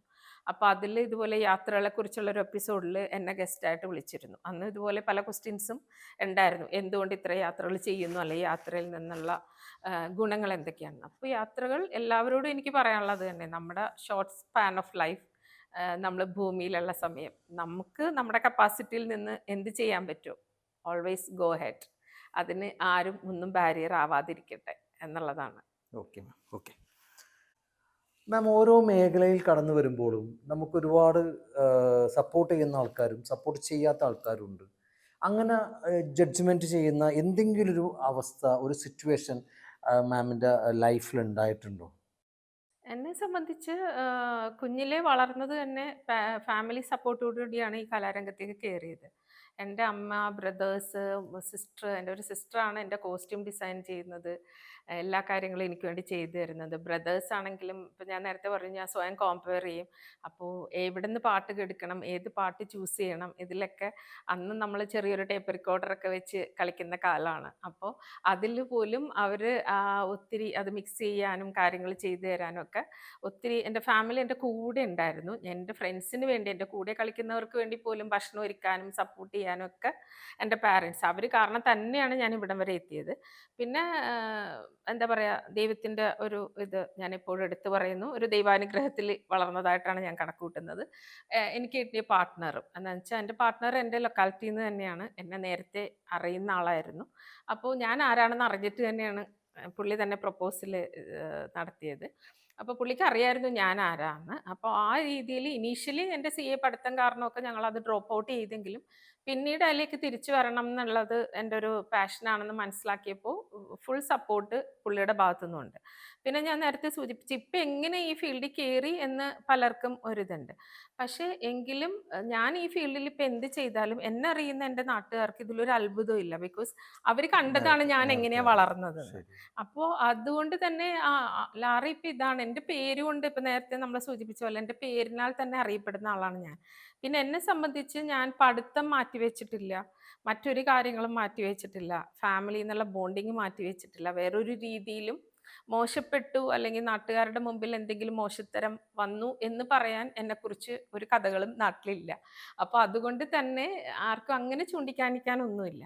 പിന്നെ ഇപ്പം ഈ സമയത്ത് ചിലർ ചോദിക്കും അയ്യോ മോളുടെ കാര്യം നോക്കണ്ടേ, അങ്ങനെയൊക്കെ. അപ്പോൾ അത് പറഞ്ഞു കഴിഞ്ഞാൽ മോളും നോർമലി ചെറുപ്പത്തിലേ തൊട്ട് ഒരു ഇൻഡിപെൻഡൻറ്റ് ഗേളായിട്ട് തന്നെയാണ് ഞാൻ ആളെ വളർത്താൻ ശ്രമിച്ചത്. അത് മറ്റൊന്നും കൊണ്ടല്ല, ഇങ്ങനെയൊന്നും ആലോചിച്ചിട്ടല്ല. She is a single one, ഒരു സിബ്ലിങ്സ് ഇല്ല. അപ്പോൾ അവൾക്ക് ലൈഫിൽ പലതും ഫേസ് ചെയ്യേണ്ട ഒരു സമയം വരുമ്പോഴേക്കും ഷീ ഷുഡ് ബി ഇൻഡിപെൻഡൻറ്റ്. അപ്പോൾ ആ ഒരു സപ്പോർട്ട് കൊടുത്ത് അല്ലെങ്കിൽ ആ രീതിയിൽ ചെറുതായിട്ടൊന്ന് നീക്കി നിർത്തി എൻ്റെ ഒരു മെൻ്റൽ ഇതിൽ ഞാൻ അങ്ങനെയാണ് കൊണ്ടുവന്നിട്ടുള്ളത്. അപ്പോൾ അതുകൊണ്ട് തന്നെ പുള്ളിക്കാരത്തിക്ക് എപ്പോഴും ഞാൻ അത് ചെയ്തു അല്ലെങ്കിൽ അമ്മ ഇത് ചെയ്യുന്നു ഇന്നത് ചെയ്യുന്നു എന്നുള്ളത് she also feels proud about it. അങ്ങനെയാണ് ഇതുവരെ പോയിട്ടുള്ളത്. അപ്പോൾ she convey that news to her friends. അമ്മ അതിന് ഷൂട്ടിങ്ങിന് പോയിരിക്കുന്നു അല്ലെങ്കിൽ അമ്മ ഇത് ചെയ്യണു എന്നുള്ളത് ഷീ ഓൾസോ പ്രൗഡ്. പിന്നെ മറ്റുള്ളവരിലേക്കാളും നമ്മളെപ്പോഴും ചിന്തിക്കേണ്ടത് വാട്ട് മൈ ഫാമിലി തിങ്സ് എന്നുള്ളതാണല്ലോ. അപ്പോൾ അതുകൊണ്ട് ഇപ്പോൾ അന്ന് ഞാൻ നേരത്തെ സൂചിപ്പിച്ചു പേര് പറയാൻ മറന്നുപോയി എന്ന് പറഞ്ഞു. സിനിമ ഇതായിരുന്നു എന്നെന്നും കണ്ണേട്ടൻ്റെ. അന്ന് എൻ്റെ ഫൈനൽ ഡിസിഷൻ എൻ്റെ ബിഗ് ബ്രദറിൻ്റെ ആയിരുന്നു. ഇനിയിപ്പോൾ മോള് വലുതായി, അവൾ വലുതായി പോവേണ്ട എന്നുള്ളത്. അതൊരു കാര്യമുണ്ട് മാം പറഞ്ഞത് ശരിയാണ്. പക്ഷേ എനിക്ക് തോന്നുന്നു അന്നൊക്കെ കൂടുതൽ മൂവികൾ ഷൂട്ട് ചെന്നൈ ബേസ് ചെയ്തിട്ടാണ് നടന്നുകൊണ്ടിരിക്കുന്നത്. പക്ഷേ ഇന്ന് അതല്ല സിറ്റുവേഷൻ. ഇന്ന് എറണാകുളമാണ്. ഇന്ന് നമ്മൾ കുറച്ചും കൂടി ഫ്രണ്ട്ലിയാണ്. പിന്നെ മാത്രമല്ല അന്നത്തെ ഒരു കാര്യം എന്ന് പറയുന്നത് ആളുകൾക്ക് കണ്ടറിവില്ല, കേട്ടറിവ് മാത്രമേ ഉള്ളൂ. പലരും പറഞ്ഞു കേട്ടേക്കുന്നത്. അപ്പോൾ പെൺകുട്ടികൾ കുറച്ച് സേഫ് അല്ല എന്നുള്ളൊരു രീതിയിലായിരുന്നു അന്ന് ചിന്തിച്ചുകൊണ്ടിരുന്നത്. എനിക്ക് തോന്നുന്നു മാമിൻ്റെ ബ്രദറും ആ ഒരു ചിന്താഗതിയിലായിരിക്കാം അന്ന് വിടാതിരുന്നത് എന്ന് തോന്നുന്നു. What I believe how we stand അതിനനുസരിച്ച് നമുക്ക് മറ്റുള്ളവരും ഇപ്പം ഞാൻ ഈ ഫീൽഡിൽ ഇറങ്ങിയിട്ടും ഇന്ന് വരെ എനിക്കൊരു മോശം അനുഭവം ഉണ്ടായിട്ടില്ല. അപ്പോൾ വാട്ട് ഐ ബിലീവ് നമ്മളുടെ ഒരു ഫിസിക്കൽ ലാംഗ്വേജും നമ്മുടേതായ ഒരു അപ്രോച്ചും അല്ലെ ഹൗ വി സ്റ്റാൻഡ് അല്ലെ ഹൗ വി മറ്റുള്ളവരുടെ മുമ്പിൽ നമ്മളെങ്ങനെയാണ് നമ്മളെ. അല്ല, അത് സത്യമായിട്ടുള്ളൊരു കാര്യമാണ്. അത് എന്താണെന്ന് വെച്ചാൽ നമ്മളെങ്ങനെ നിൽക്കുന്നുവോ അതുപോലെ തന്നെയാണ് ഒരാൾ നമ്മുടെ മെക്കെട്ട് കയറാൻ വരില്ല. വന്നാലും അതിനെ പ്രതികരിച്ചാൽ തീരാവുന്ന പ്രശ്നങ്ങളേ ഉള്ളൂ. പക്ഷേ അത് വിടും, നമ്മൾ ആവശ്യത്തിലേക്കൊന്നും അതെ. കിടക്കണ്ട. അപ്പോൾ ഓക്കെ, അപ്പോൾ ഇതായിരുന്നു സംഗതി. അപ്പോൾ ഇതുവരെ എല്ലാ രീതിയിലും സപ്പോർട്ടോട് തന്നെയാണ് മുന്നോട്ട് ഇനിയും പോകുന്നത്. അങ്ങനെ പോട്ടെ. മാം ഇപ്പോൾ ഓൾറെഡി കുറച്ച് മൂവികളൊക്കെ വർക്ക് ചെയ്തു, അതേപോലെ ഇപ്പോഴും വർക്ക് ചെയ്തുകൊണ്ടിരിക്കുന്നു. അപ്പോൾ ഇപ്പോൾ സേനുക്കാട ഡയറക്ടർ സേനു ചാവക്കാടൻ അവർ കൂടെ വർക്ക് ചെയ്യുന്നു. അപ്പോൾ എനിക്കൊരു ഒരു കാര്യം മാമിനോട് ചോദിക്കാനുള്ളത്, ബിഹൈൻഡ് ദ സ്റ്റോറി എന്തെങ്കിലും മറക്കാൻ പറ്റാത്തതായിട്ട് എന്തെങ്കിലും മാമിൻ്റെ മനസ്സിലുണ്ടോ? അങ്ങനെ ഒരു സംഭവം എന്തെങ്കിലും? ബിഹൈൻഡ് ദ സീൻ എന്ന് പറയുമ്പോൾ തന്നെ എനിക്ക് ആദ്യം ബിഹൈൻഡ് ദ സീനിൽ നിർത്താൻ ഏറ്റവും മുമ്പിൽ നിർത്താൻ ആഗ്രഹിക്കുന്നത് ഡയറക്ടറിനെ തന്നെയാണ്. ഓക്കെ. ആഹ് ബഹുമാനപ്പെട്ട സൈനിക. സൈനിക ചേർത്ത് നിർത്തിയത് കൊണ്ടിട്ടാണ് ഞാൻ ആദ്യം അസിസ്റ്റൻ്റായിട്ട് തുടങ്ങി, അസോസിയേറ്റായി. അത് ഞങ്ങൾ വെറും ലൊക്കേഷനിലെ ജോലി മാത്രമല്ല ഞാൻ ചെയ്യുന്നത്. ഫ്രം സ്ക്രിപ്റ്റ് റൈറ്റിംഗ് ഞാൻ അതിൻ്റെ ഒരു ഭാഗമാണ്. പിന്നെ ട്രാൻസ്ലേഷൻസ് ചെയ്യാൻ മലയാളത്തിൽ നിന്ന് ചിലപ്പോൾ ഇംഗ്ലീഷിലേക്കുള്ളത്, അല്ലെങ്കിൽ ചിലപ്പോൾ ഇംഗ്ലീഷിൽ നിന്ന് മലയാളത്തിലേക്കുള്ളത്. പിന്നെ സൈനികയുടെ തമിഴ് മൂവി ഒരെണ്ണം, ആർ കെ വെള്ളിമേഘം. അപ്പോൾ അതിൽ തമിഴ് ഡയലോഗുകൾ മലയാളത്തിലാക്കാനും അങ്ങനെ റൈറ്റിംഗ് സൈഡും ഞാൻ ഒത്തിരി ഹെൽപ്പ് ചെയ്യുന്നുണ്ട്. അപ്പോൾ ബിഹൈൻഡ് ദ സീൻ എൻ്റെ ജോലി തുടങ്ങുന്നത് ഫ്രം ദ ആ റൈറ്റിംഗ് ഫേസ് തൊട്ട് ഞാൻ കൂടെയുണ്ട് സ്റ്റാർട്ട് ചെയ്യുന്നുണ്ട്. കൂടെയുണ്ട്. അപ്പോൾ ഇതിലെല്ലാം സൈനിക എനിക്ക് തന്നൊരു പൊസിഷനാണ് എന്നെ ഇത്രയും ആം, എന്താ പറയുക, സമർത്ഥമായിട്ട് ആ കാര്യങ്ങളിലേക്ക്. എന്താണെന്ന് വെച്ചാൽ വെറുതെ ഒരു അസിസ്റ്റൻ്റായിട്ട് ഒരു സൈഡിൽ നിൽക്കാനല്ല ഇതുവരെ പുള്ളി എനിക്കൊരു അവസരം തന്നേക്കുന്നത്. അപ്പോൾ അതുകൊണ്ട് തന്നെ എല്ലാ കാര്യങ്ങളിലും ഓവറോൾ ഇൻപുട്ട് കൊടുക്കാനും എൻ്റെ സജഷൻസ് പറയാനും അതിനുള്ളൊരു സ്പേസും അത് കേൾക്കുമ്പോൾ വേണ്ടത് സ്വീകരിക്കാനുള്ള ഒരു മനസ്സും പുള്ളി കാണിച്ചിട്ടുണ്ട്. അപ്പോൾ അത് അങ്ങനെ വളർന്നത് കൊണ്ടാണ് പുള്ളിയോടൊപ്പം അങ്ങനെ വളർന്നപ്പോൾ ഇപ്പോൾ എനിക്ക് അസോസിയേറ്റ് ആയിട്ടും ഞാനിപ്പോൾ ഈ മൂവിയിലേക്ക് എത്തിക്കഴിഞ്ഞു. അപ്പോൾ കൂടുതൽ ആക്ടേഴ്സായിട്ട് ഇതിൽ അഭിനയിക്കുന്നവരായിട്ടും ഇൻറ്ററാക്ട് ചെയ്യാനും ഇൻട്രാക്ട് ചെയ്യാൻ അവർക്ക് പറ്റും. ഡയലോഗ് പറഞ്ഞു കൊടുക്കാനും. അപ്പോൾ ഇപ്പോൾ ഞങ്ങളിപ്പോൾ ഷൂട്ട് നടക്കുന്ന രഘുറാമിൽ ഒരു തമിഴ് ആതിഷ് ബാലയാണ് അതിൻ്റെ ഹീറോ. അപ്പോൾ പുള്ളി ഞങ്ങൾ മലയാളത്തിലും തമിഴിലുമാണ് ഈ സിനിമ റിലീസ് ചെയ്യാൻ പ്ലാൻ ചെയ്യുന്നത്. അപ്പോൾ പുള്ളിക്ക് മലയാളം ഡയലോഗ് ടോട്ടലി ഞങ്ങളത് ഇംഗ്ലീഷിൽ കൺവേർട്ട് ചെയ്ത് കൊടുത്തിട്ടാണ് പുള്ളി മലയാളം, പക്ഷെ പുള്ളി പഠിച്ച് പറയും. ഉം, ഉം. യാതൊരുവിധ സപ്പോർട്ടും ഇല്ലാതെ പുള്ളി ആ ഓൺ ദ ടൈം പുള്ളി തന്നെ സ്വയം ഡെലിവർ ചെയ്യും. പക്ഷെ ആ ലെവലിലേക്ക് എത്താനായിട്ട് ഞങ്ങളത് ഇംഗ്ലീഷിൽ മലയാളം ഡയലോഗ് എഴുതി കൊടുക്കാനും അങ്ങനെ അവരിലേക്കും കൂടെ നമ്മളുടെ ആ സർവീസ് പ്രോപ്പറായിട്ട് ചെല്ലാനും. പിന്നെ ആഹ്, ഒരു ഡയറക്ടർ എന്ന് പറയുമ്പോൾ he's A captain of the ship അല്ലേ. അപ്പോൾ ആ ഒരു ക്യാപ്റ്റൻ്റെ കൂടെ നമ്മൾ നിൽക്കുമ്പോൾ നമ്മളിലുള്ള ആ ഒരു കോൺഫിഡൻസ് ആണ് നമ്മൾ അത്രയും ചേർത്ത് നിർത്താനും ഈ കാര്യങ്ങൾ ഇങ്ങനെ തീർച്ചയായിട്ടും, മുന്നോട്ട് തീർച്ചയായിട്ടും. കൊണ്ടുപോകാനും അവർക്കും ഒരു ധൈര്യം തരുന്നത്. ചില കാര്യങ്ങൾ ചിലപ്പോൾ അവർ മനസ്സിൽ കാണുമ്പോൾ നമുക്കത് പ്രവർത്തിക്കാൻ പറ്റണം. എല്ലാ കാര്യവും അവർക്ക് അവരുടെ പൊസിഷനിൽ ഇരുന്ന് പറയാൻ പറ്റിയെന്ന് വരില്ല.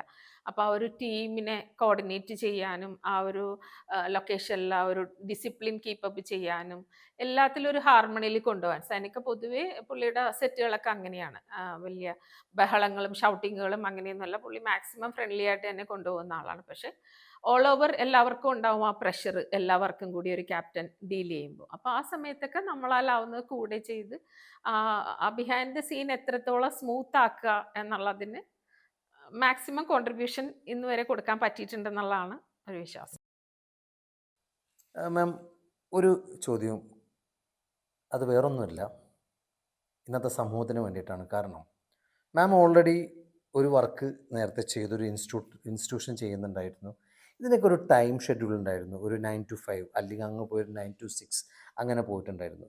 പക്ഷേ സിനിമാ മേഖല എന്ന് പറയുന്നത്, സിനിമാ മേഖല അത് ടൈമിംഗ് ഇല്ല. നമുക്ക് ചിലപ്പോൾ 10 മണിക്കായിരിക്കും സ്റ്റാർട്ട് ചെയ്യുന്നത്, പക്ഷേ അത് തീരുന്നത് രാത്രി 2 മണിക്കായിരിക്കും. അപ്പോൾ അങ്ങനത്തെ ഒരു ടൈമിംഗ് ഇല്ലാത്ത ഒരു ഇതാണ് സിനിമ ഷൂട്ടിംഗ് എന്ന് പറയുന്നത്, അതിൽ ജോലി എന്ന് പറയുന്നത്.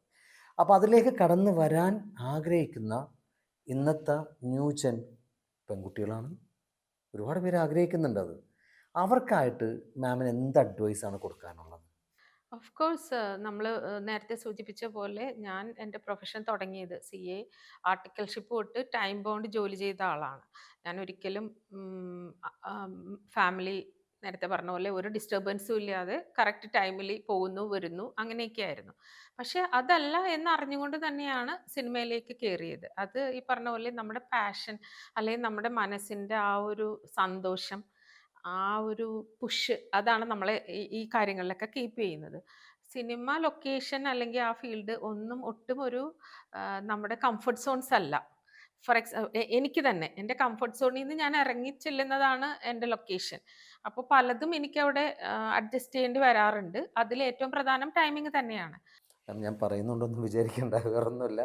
ഈ അഡ്ജസ്റ്റ്മെൻ്റ് എന്ന് പറയുമ്പോൾ കേൾക്കുന്നവർ വേറെ പലതുമാണ് ചിന്തിക്കുന്നത്. കാരണം ഈ ഒരു വേർഡിൻ്റെ പ്രത്യേകത അതാണ്. അപ്പോൾ അതൊന്ന് മാം ഒന്ന് വ്യക്തമായിട്ടൊന്ന് പറഞ്ഞേക്ക്, അഡ്ജസ്റ്റ്മെൻ്റ് എന്താണെന്നുള്ളത്. കംഫർട്ട് സോൺ, അതായത് നമ്മൾ വീടിൻ്റെതായ കംഫർട്ട്, നമ്മളൊരു ഫാമിലി ലൈഫ്, നമുക്ക് നമ്മുടേതായ ഷെഡ്യൂള്, അതല്ല ലൊക്കേഷൻ. ലൊക്കേഷനിൽ എന്ന് പറഞ്ഞാൽ ചിലപ്പോൾ നമ്മുടെ ഫോൺ പോലും നമ്മൾ മാറ്റി വെച്ചിട്ട് കറക്റ്റ്. നമ്മുടെ ഫാമിലിയെ പോലും ചിലപ്പോൾ സമയത്ത് അറ്റൻഡ് ചെയ്യാൻ തീർച്ചയായിട്ടും പറ്റാതെ. തീർച്ചയായിട്ടും. അപ്പോൾ അത് എനിക്ക് തോന്നുന്നു എൻ്റെ ആദ്യത്തെ ഡേ തന്നെ, ലൊക്കേഷനിലെ ആദ്യത്തെ ഡേ തന്നെ 2 മണി വരെ ഷൂട്ട് പോയ ദിവസങ്ങളായിരുന്നു. കറക്റ്റ്. പക്ഷെ അന്നും തിരിച്ച് 6 മണിക്ക് ഞങ്ങൾക്ക് രണ്ടാമത്തെ ഡേ തുടങ്ങുമായിരുന്നു. അതെ. അപ്പൊ അതൊന്നും നമ്മളെ ലൈഫിൽ, പക്ഷെ നമ്മൾ നിൽക്കുന്ന ലൊക്കേഷൻ, അതിന്റെ ഒരു വൈബ്, ആ ജോബിൻ്റെതായ ഒരു ത്രില്ല്, അത് നമ്മളെ ആ സമയത്തൊന്നും നമ്മളെ ക്ഷീണിപ്പിക്കുന്നില്ല. നമ്മൾ ആ ടൈമിലേക്ക് നമ്മൾ നമ്മുടെ വീട്ടിലല്ല, നമ്മൾ അത് മറന്നു, നമ്മൾ ഇതിലേക്ക് അങ്ങ് ആകാണ്. അതെന്തുകൊണ്ടാണെന്ന് വെച്ചാൽ നമ്മുടെ മനസ്സിന്റെ ഒരു ത്വര എന്നൊക്കെ പ്രോപ്പർ മലയാളത്തിൽ ഓക്കെ പറഞ്ഞാൽ ഓക്കെ ഓക്കെ. അതുള്ളപ്പോൾ നമ്മളത് അഡ്ജസ്റ്റ് ചെയ്യും. പിന്നെ അതുപോലെ തന്നെ ഞങ്ങള് പോണ്ടിച്ചേരിയിൽ ലൊക്കേഷനിൽ പോയ സമയത്ത് ഒരു 4 ദിവസം ടോട്ടലി നൈറ്റ് ഷൂട്ടായിരുന്നു. ഓക്കെ. അപ്പൊ ഞങ്ങള് വൈകിട്ട് ഒരു 6 മണിക്ക് തുടങ്ങി രാവിലെ ഒരു 4-5 മണി വരെ പോകും. അത് കഴിഞ്ഞ് റൂമിൽ വന്ന് ഉറങ്ങുന്നു. അപ്പൊ മിക്കവാറും ബ്രേക്ക്ഫാസ്റ്റ് കട്ടാണ്. നേരെ എല്ലാവരും ഉറക്കത്തിലേക്ക് പോകുന്നു. ലഞ്ച് ടൈം ആകുമ്പോൾ ലഞ്ച് വരും. ലഞ്ച് കഴിക്കുന്നു. അതിനുശേഷം റെഡി ആവുന്നു. പക്ഷെ അതെല്ലാം ഞാൻ പറഞ്ഞില്ല, അത് വേറൊരു വൈബിലാണ് നമ്മൾ. അപ്പോൾ വി ഹാവ് ടു. പിന്നെ അതിന്റെ safety and security, it's all in our hands. അതാണ് ഇതിലേക്ക് വരാനുള്ള മറ്റ് ലേഡീസിനോട് എനിക്ക് പറയാനുള്ളത്. നമുക്ക് അതിൻ്റെതായ ഒരു കംഫർട്ട് സോൺ, അല്ലെങ്കിൽ ആ ഒരു ഇത് നമ്മുടെ ഫാമിലി ആയിട്ട് നമുക്ക് ഉണ്ടാക്കി കഴിഞ്ഞു കഴിഞ്ഞാൽ വി ആർ ടോട്ടലി ഫ്രീ. അത് എന്നെ സംബന്ധിച്ച് ഇപ്പം ഞങ്ങളുടെ ഫാമിലി ലൈഫ് ഒരു ലെവലിൽ എത്തിയ ശേഷമാണ് ഞാനിപ്പോൾ ഇതിലേക്ക് ഇറങ്ങുന്നത്. അപ്പോൾ അത് already it has a strong foundation. I don't have nothing to worry about my family in any other matter. അതോടൊപ്പം ഇതൊരു പുതിയ ഫീൽഡാണ്. ആ ഇറങ്ങിയ ഫീൽഡിലും എനിക്ക് കോൺഫിഡൻസ് സപ്പോർട്ടുമായിട്ട് എൻ്റെ കൂടെ ആൾക്കാർ ഉണ്ടെന്നുള്ള ധൈര്യവും എനിക്കുണ്ട്, എൻ്റെ ഫാമിലിക്കും ഉണ്ട്. ഞാൻ പോകുന്ന ടീം എന്താണെന്ന് എൻ്റെ ഫാമിലിക്കും അറിയാം. അപ്പൊ സൈനിക പോലും ആദ്യം എൻ്റെ ഫാമിലി, എൻ്റെ ഹസ്ബൻഡിനെ കാണണം എന്ന് പറഞ്ഞിരുന്നു ഞാൻ വർക്കിലേക്ക് കയറുന്നതിന് മുമ്പ്. അപ്പോൾ പുള്ളി അങ്ങനെ ഒന്നിൽ ഇടപെടുന്ന ആളൊന്നും അല്ല. He's not a talkative person also, but he came and met. അപ്പോൾ പുള്ളിക്കും അറിയാം, സൈനികക്കും അറിയാം എൻ്റെ ഫാമിലി എന്താണെന്നും എൻ്റെ കംഫർട്ട് സോണുകൾ എന്താണെന്നും. പക്ഷെ അതുകൊണ്ട് അത് രണ്ടും മിക്സ് ചെയ്യാതെ നോക്കേണ്ടത് എൻ്റെ ഡ്യൂട്ടിയാണ്. അപ്പം അതുകൊണ്ടാണ് ഞാൻ നേരത്തെ പറഞ്ഞത്, ഇപ്പം എറണാകുളം നമുക്ക്, എനിക്ക് വേണമെങ്കിൽ എല്ലാ ദിവസവും പോവാം ഇങ്ങനത്തെ വർക്കുകൾക്ക്. പക്ഷെ അങ്ങനെ പോയാൽ that will imbalance my family life. Correct. I don't want to go that level. അപ്പോൾ അതുകൊണ്ടിട്ട് മാത്രമാണ് വളരെ സെലക്റ്റീവായിട്ട് ഞാൻ മുന്നോട്ട് പോകുന്നത്. അപ്പോൾ അങ്ങനെ നിൽക്കുമ്പോൾ ഇതെല്ലാം നമ്മുടെ സേഫ്റ്റി, നമ്മുടെ കൺട്രോള്, അല്ലെങ്കിൽ നമ്മുടേതായ കംഫർട്ട് സോണ്, ഇതെല്ലാം നമ്മൾ തന്നെ ഉണ്ടാക്കേണ്ടതാണ്. അപ്പോൾ അതിന് ചിലതെല്ലാം നമ്മൾ കോംപ്രമൈസ് ചെയ്യേണ്ടി വരും. ഇപ്പോൾ ലൊക്കേഷനിലെ ഡിസ്കംഫർട്ട് നോക്കിക്കഴിഞ്ഞാൽ എനിക്ക് എൻ്റെ വീട്ടിലിരിക്കുന്നതാണ് കംഫർട്ട്. പക്ഷെ വീട്ടിലിരുന്നാൽ ഞാൻ സിനിമ ചെയ്യില്ല. മനസ്സിലായി? ഞാൻ ഒത്തിരി വായിക്കും. അപ്പോൾ എനിക്ക് നല്ല സുഖമായിട്ട്, എനിക്ക് സ്വന്തമായിട്ട് ലൈബ്രറി ഒക്കെ ഉള്ള ആളാണ് വീട്ടിൽ. അപ്പോൾ എനിക്ക് വേണമെങ്കിൽ അവിടെ വായിച്ചിരിക്കാം, ഒരു സിനിമ കഥ വേണമെങ്കിൽ വായിച്ചിരിക്കാം. പക്ഷെ ആ എക്സ്പീരിയൻസ് അല്ല ഞാനൊരു സിനിമ ലൊക്കേഷനിൽ ചെല്ലുമ്പോൾ, അല്ലെങ്കിൽ അവിടെ ഞാൻ എന്തെങ്കിലും എൻ്റേതായിട്ട് കോൺട്രിബ്യൂട്ട് ചെയ്യുമ്പോൾ എൻ്റെ മനസ്സിൽ കിട്ടുന്നത് ആ ഒരു എക്സ്പീരിയൻസ് അല്ല. അപ്പോൾ ഓരോന്നിനും അതിൻ്റേതായ റിസ്ക്കും ഉണ്ട്. But at the same time നമ്മുടെ പേഴ്സണാലിറ്റിയാണ് ഇതെല്ലാം ബാലൻസ് ചെയ്യാൻ നമ്മളെ ഹെൽപ്പ് ചെയ്യുന്നതെന്നാണ് ഞാൻ വിശ്വസിക്കുന്നത്. മാം, ഞാൻ വലിച്ചു കിട്ടുന്നില്ല. അപ്പോൾ ചോദ്യം എന്താണെന്ന് വെച്ചാൽ, ലാറ ഡൗലറ്റിനെ കുറിച്ച് ആർക്കും അറിയാൻ പാടില്ലാത്ത എന്തെങ്കിലും ഒരു രഹസ്യമോ, അല്ലെങ്കിൽ നിങ്ങളുടെ ഉള്ളിലുള്ള എന്തെങ്കിലും ഒരു സംഭവം മറ്റുള്ളവർ അറിയാൻ പാടില്ലാത്തതിലുണ്ടോ? കാരണം വേറൊന്നുമല്ല, നിങ്ങൾ ട്രാവലറാണ്, നിങ്ങൾ മോഡലാണ്, നിങ്ങൾ മൂവി ഇൻഡസ്ട്രിയിലൊരു ഡയറക്ഷൻ സൈഡിൽ നിൽക്കുന്ന ഒരാളാണ്, കലാപരമായിട്ട് ഒരുപാട് കാര്യങ്ങൾ ചെയ്യുന്ന ഒരാളാണ്. ഇതല്ലാണ്ട് മറ്റുള്ളവരുടെ ശ്രദ്ധയിൽപ്പെടാത്ത എന്തെങ്കിലും ഒരു കാര്യമുണ്ടോ? മറ്റുള്ളവരുടെ ശ്രദ്ധയിലേക്ക് കൊണ്ടുവരണം എന്ന് മനസ്സിൽ വെച്ചിട്ടുള്ള ഒരു കാര്യമാണ് on screen acting. Behind the സീനിൽ നിന്ന് മുമ്പിലേക്ക് വന്ന് ഓൺ സ്ക്രീനിലേക്ക് കയറണം എന്നുള്ള ഒരു പ്ലാനും പദ്ധതിയും മനസ്സിലുണ്ട്. അതങ്ങനെ ആദ്യം എക്സ്പോസ് ചെയ്തിട്ടില്ല. നടി ആവണമെന്നുള്ളൊരു ആഗ്രഹം. തീർച്ചയായും. ഓക്കെ മാം, ഉദ്ദേശിക്കുന്നത് നായികയായിട്ടാണോ അല്ലെങ്കിൽ സെക്കൻഡ് ഹീറോയിൻ ആയിട്ടാണോ ഉദ്ദേശിക്കുന്നത്? For me it depends on the role. ഒരു ഞാനത് നായികയാവണം എന്ന് പറയാനും മാത്രം അഹങ്കാരമൊന്നുമില്ല. ഞാനത് ചോദിക്കാൻ കാരണം എന്താണെന്ന് വെച്ചാൽ, മലയാള സിനിമയിൽ നിന്ന് ഒരുപാട് ആർട്ടിസ്റ്റുകൾ നമ്മളെ വിട്ടു പോയിട്ടുണ്ട്. ഇന്നസെൻ്റ് ഏട്ടൻ, അതേപോലെ മാമുക്കോയ, നരേന്ദ്രപ്രസാദ് സാറ്, അങ്ങനെ പലരും ഇന്നും അത് അതേപോലെ തന്നെ കൽപ്പന ചേച്ചി, KP ശ്രീലത ചേച്ചി, ഇവരൊക്കെ നമ്മൾ വിട്ടു പോയവരാണ്. പക്ഷേ അവരെല്ലാം ഒഴിച്ചിട്ട് പോയ ആ ചെയർ ഇന്നും empty ആയിട്ട് തന്നെ കിടക്കുന്നത്. സോ അങ്ങനൊരു ചെയർ ഒരാൾ, കൽപ്പന അത് സത്യം, അതെ, ഞാനത് തന്നെ പറയാൻ പോയത്. കൽപ്പന ചേച്ചി കാണുമ്പോൾ ഒരു കൽപ്പന ചേച്ചിയുടെ ഒരു ചെറിയ ഒരു ലുക്കൊക്കെ ഉണ്ട്, അതുകൊണ്ടാണ് ഞാൻ പറഞ്ഞത്. പക്ഷെ നാളെ അവരുടെ അത്ര ആവോ ഇല്ലേ അതൊന്നും എനിക്ക് പ്രവചിക്കാൻ കഴിയില്ല. പക്ഷേ ഒരു പക്ഷേ മാമിന് അവരുടെ ചെയറിൽ കയറി ഇരിക്കാൻ സാധിക്കട്ടെ എന്ന് ആശംസിക്കുന്നു. ഈ ഒരു നമ്മുടെ JC സ്റ്റുഡിയോയുടെ ഈ ഒരു ഇൻ്റർവ്യൂ വഴി ഇതൊരുപാട് ജനങ്ങളിലേക്ക് എത്തുമ്പോൾ ഡയറക്ടർ ഫീൽഡിലുള്ള എത്രയോ ആൾക്കാർ ഇത് കാണാൻ അവസരങ്ങളുണ്ട്. നിങ്ങൾക്കും ഒരു അവസരം ഇതിലൂടെ വരട്ടെ എന്ന് ആശംസിക്കുന്നു. പോയിന്ററി ഇപ്പോൾ ചെയ്തുകൊണ്ടിരിക്കുന്ന രഘുറാമിൽ ഒരു അത്യാവശ്യം ഒരു വേഷം ചെയ്യുന്നുണ്ട്. That will come to the screen first എന്ന് ഞാൻ പ്രതീക്ഷിക്കുന്നു. പിന്നെ for me acting is like behaving, അല്ലാതെ it's not a dramatic or. അപ്പോൾ അത് നമ്മുടെ ക്യാരക്ടർ മനസ്സിലാക്കുക, അതിലേക്ക് സിമ്പിളായിട്ട് എൻട്രി ചെയ്യുക എന്നുള്ളതാണ് എൻ്റെ ഒരു പ്രമാണം. അതിപ്പോൾ പോയിന്റ് റേഞ്ച് ചെയ്തപ്പോഴും എനിക്ക് രഘുറാമിൽ അത് ചെയ്തപ്പോഴും എനിക്ക് ഫീൽ ചെയ്തത് അത് തന്നെയാണ്. സൈനിക്കയും എന്നെ പേഴ്സണലി അപ്രീഷിയേറ്റ് ചെയ്തായിരുന്നു. ഒട്ടും കട്ടും റീടേക്കും ഒന്നും പോകാതെ വളരെ സിമ്പിളായിട്ട് ഫിനിഷ് ചെയ്ത 2-3 സീൻസ് ഞങ്ങൾ എടുത്തു കഴിഞ്ഞു. ഇനി അതിൻ്റെ കണ്ടിന്യൂഷൻ വരുന്നുണ്ട്.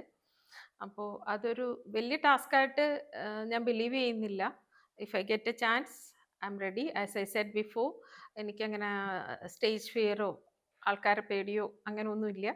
അപ്പോൾ അതുകൊണ്ട് തന്നെ എന്നിലുള്ള കലാകാരിയെ വളരെ സിമ്പിളായിട്ട് പുറത്തു കൊണ്ടുവരാൻ പറ്റും എന്ന് പ്രതീക്ഷിക്കുന്നു. അതിനുള്ള അവസരങ്ങൾ വന്നാൽ ധൈര്യമായിട്ട് ഞാൻ മുന്നോട്ട് വരും. തീർച്ചയായിട്ടും അങ്ങനൊരു അവസരങ്ങൾ നിങ്ങളെ തേടിയെത്തട്ടെ. അപ്പോൾ എന്തായാലും നമ്മൾ ഈ ഒരു സെക്ഷൻ നമുക്ക് ഏകദേശം തീരാറായി. എന്നാൽ ഒരു കാര്യം കൂടി ചോദിക്കുകയാണ്, എന്താണ് നമ്മുടെ JC സ്റ്റുഡിയോനെ കുറിച്ച് മാമിന് എല്ലാവരോടും പറയാനുള്ളത്? വളരെ അപ്രതീക്ഷിതമായിട്ടാണ് നിങ്ങളിൽ നിന്ന് എനിക്ക് ഈ ഒരു കോള് കിട്ടിയത്. പക്ഷേ ഇവിടെ വന്നപ്പോൾ വളരെ എന്താ പറയുക, ഒരു ഹോംലി അറ്റ്മോസ്ഫിയറിൽ വളരെ ഗംഭീരമായിട്ട് സച്ചിനുമായിട്ട് സംസാരിക്കാനും ഇത്രയും സമയം കടന്നുപോയത് അറിഞ്ഞില്ല. എനിക്ക് എന്നെക്കുറിച്ച് ഓപ്പൺ അപ്പ് ആവാനും നിങ്ങളെക്കുറിച്ച് കുറച്ചെങ്കിലുമൊക്കെ മനസ്സിലാക്കാനും ഈ ഒരു അവസരം തന്നതിന് നിങ്ങളുടെ ചാനലിന് പേഴ്സണലി ഞാൻ എൻ്റെ നന്ദി അറിയിക്കും. Thank you madam. Hi, story behind you ഇന്നത്തെ ഈ എപ്പിസോഡ് നമ്മളോട് വൈൻഡപ്പ് ചെയ്യുന്നതാണ്. അടുത്ത എപ്പിസോഡ് പുതിയ അതിഥിയുമായി ഞാൻ നിങ്ങളുടെ മുന്നിലേക്ക് വരും. Thank you very much. By.